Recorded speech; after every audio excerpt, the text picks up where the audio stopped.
Pagod. Ako na naman.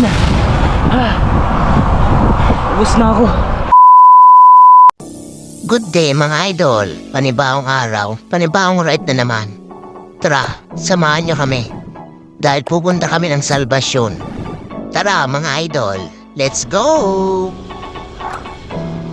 Ang ruta pala papunta sa Salvasyon ay nasa 40 kilometers mula sa bayan ng Berto at 80 kilometers naman balikan mga idol. Alangan naman hindi magi 80 kilometers, balikan nga, At kunting advice lang mga idol, kailangan pag may dala kayong kunting ensayo pag nagruta kayo dito dahil may 4 na ahon na nag-a-average lang naman ng 7 to 15% na gradient. At kung ensayado ka naman, baliwala lang sa'yo. Sana all ensayado. At syempre mga idol, bukod sa mga ahon, ay ang nagustuhan ko sa ruta na ito ay ang mga magandang view at sariwang hangin. Day tamaan. Pital mo. Pigsaan. Paspasam.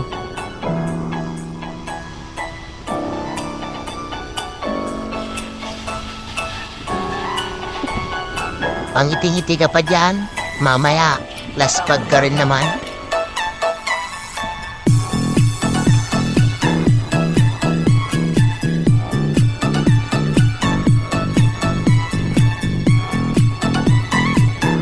At nag-umpisa na namugbuka ang ating bibig mga idol.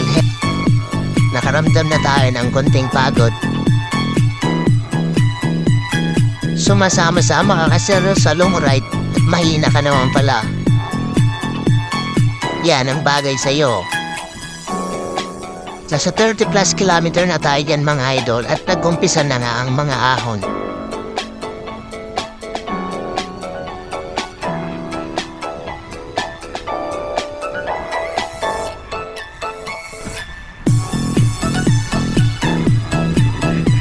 Panog. Pagod.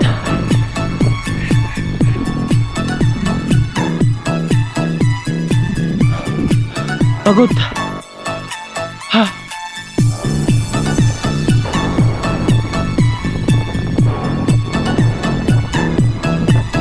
Ganda na sunrise. Malat na.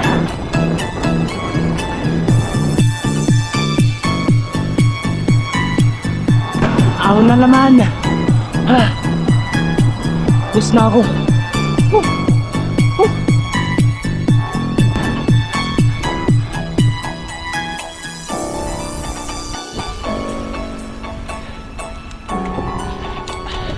Ito na yung last na ahon, mga idol.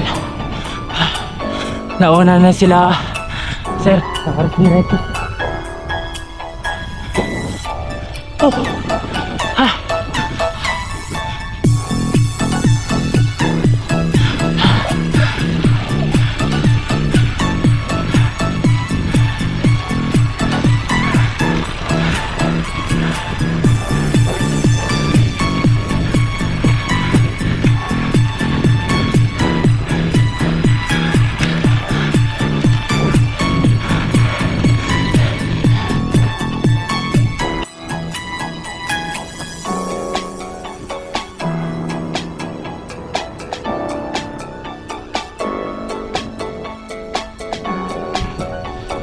Paura na lang nyersin-nyersin.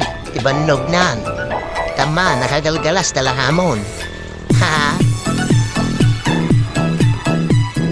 Pag naakyat niya na itong huling ahon, ay lusong na rin naman hanggang Salvasyon at ito na ang inyong recovery mga idol.